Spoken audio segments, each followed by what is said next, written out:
photos suck? Do they look like this and like this?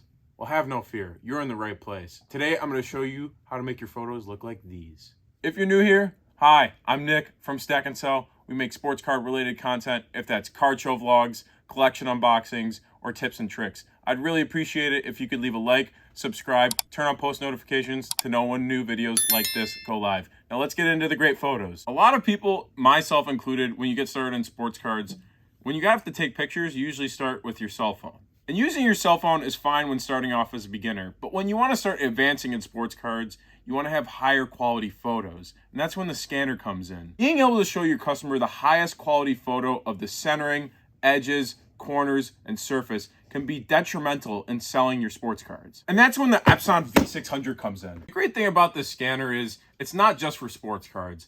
I use it for tax reasons, so when I scan my documents to send to my accountant, I use it for that as well. I know people that use it for old film. It could be used for a lot of different things. That's enough of me talking. Let's get to ripping. If you want to purchase this scanner, you can buy it on Amazon, or I bought mine at Best Buy. They are $2.99. I have had this scanner before. This is my second time getting this particular scanner. One of the negatives that I will say of it, I did scratch the last one, and I was not able to get the scratch off the screen. So unfortunately, I had to go buy another one. I gave my other one to my buddy. He was fine having the scratch there, but my scratch was right where I was scanning my cards. So every time I scanned a card, there was a little scratch mark on every single card, and some people thought that their card was scratched, but no. And here is the big kahuna, the Epson V600. The scanner itself comes like this, opens like a flatbed. We've got a screen up here. We've got the actual glass right here. What else do we have in here? You've got the power cord. This, you will plug this part right here into the back of the scanner, and this right here, the USB, into the back of your computer. If you do have a Mac or some other ones, you'll just need another attachment for that. Next up, this is the power cord. You plug that plus this into an outlet. This is what makes it turn on. And then this, if you are using it for film, you could use this. I know that you put the little film strips right here. You shove this in right here. I don't ever use that, so that's not for me. We've got a manual. We've got some more manuals of how to set it up, even though it's pretty easy to do. Let's get over to the computer and see how this thing works. Once you get everything plugged in, the first thing you're gonna wanna do is turn on the power button. And when you first turn it on, sometimes you may not be able to find it. So the power button is right here. Just gonna click that little button. My computer makes a little noise. You know that it's on, it's making a little noise in there as well. And after that, you want to download the drivers. To get to the drivers, all you're going to do, you're going to type in Epson V600 driver. Click this link for the Epson support website. Come here, gives you a little bit of a drop down. Recommended for you. You want operating system to be whatever you are using. So I'm using Windows 10 64-bit. Then you're going to download this top one up here. And then driver or the utilities, you're going to download just this Epson Scan Smart as well. Once you do that, I already did that. You're gonna come over here. First, when you get started, it's going to give you a bunch of different options for the mode. We wanna be on office mode. They have home mode, full auto mode, which I don't personally like. It will pick up the photo, but sometimes it's a little inaccurate, so I don't use that. And then professional mode as well. But I personally use office mode. Everybody's got their own little thing, but I use office mode. The problem right now is the size of the picture is 4.1 by 5.8, and that is not the size of a sports card. So we're gonna take this Jordan Love and see what happens when we scan it at 4.1 by 5.8. I personally want a blank white background, so I'm going to shut this. If you want that black background, just leave it open. The scan button on this, you're gonna click this little green button here. It says scanning on the screen right now, and we're all good.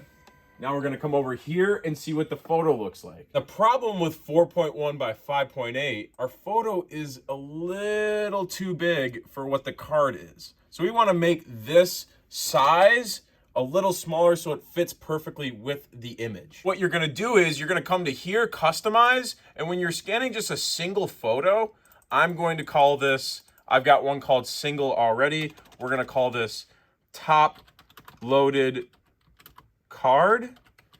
And the size that you're gonna need for this is 3 by 4. We're going to click save and okay. So then whenever I click this top loaded size right here and I click scan, it will scan right away. 3 by 4. This was it before. And now we have a perfectly sized Jordan Love orange, not a bad background there. And if you're someone like me who sells a lot of graded cards as well, you need a setting for this. Now let's put that on my computer right now. The dimensions for a graded card, we're gonna type in graded card here, is 3.3 by 5.3. The reason I do this, you're gonna see it's a little bit bigger than maybe it needs to be, but I like this personally because then you can use this for Beckett cards, SGC cards, and CSG cards. Those slabs are a little bit bigger. You're gonna click here. As you can see here, we have a perfectly sized for a PSA slab, BGS slab, or SGC slab. So the big question, obviously, should you invest in the scanner? And for that, I'm gonna let you guys decide, but I'm going to give a little bit of my reasoning, the positives and negatives to the scanner. Here are some of the positives to the scanner. Number one being the high quality photos. You being able to adjust those photos, crop them. So if it's a PSA slab, being able to have that exact measurement there, or if it's just a regular card, being able to have that exact measurement there. Another thing that I really like about the scanner is how easy it is to learn. Once you learn how to scan the photos on the computer, click the button, it's not very hard to understand how to change the folder sometimes, or change the size of the photos if you're going from a PSA slab to a single card. I think it's super, super easy, and also it's super easy to teach. I've taught my dog how to do it, my sister, my cousins. I think it's something that's super easy to teach. Hopefully when I hire some more employees in the future, I'll be able to teach them as well. Let's say you are going to a friend's house or you're taking your scanner to the office. This scanner is very transportable. All you need, I actually fit it in my backpack, fits in there. You just have 2 more cords that come with you. You could take it from point A to point B pretty easily. My last and final positive, even though there's a lot more out there, is being able to list lots as well. When you're taking pictures of 2, 4, 6, 8, 10 cards, it can sometimes be difficult to line them all up, but with this scanner, you can adjust the size. So I make specific sizes for 2 card lots, for 4 card lots, 6 card, 8 card, etc.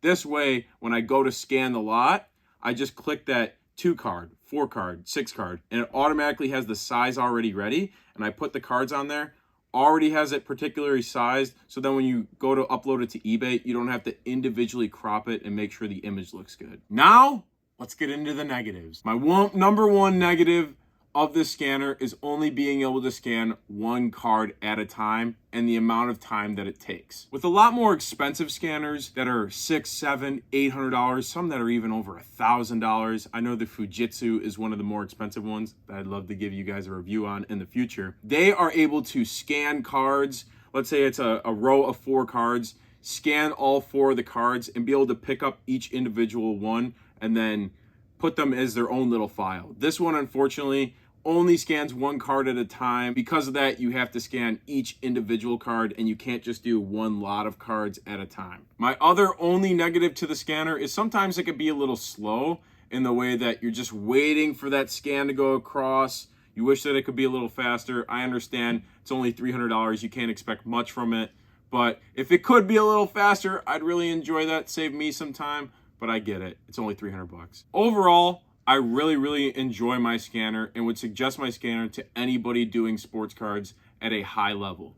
I would not suggest this to anybody that is just getting into sports cards or someone who just has, let's say, $5 to $20 cards. This is not your kind of a piece of equipment right now.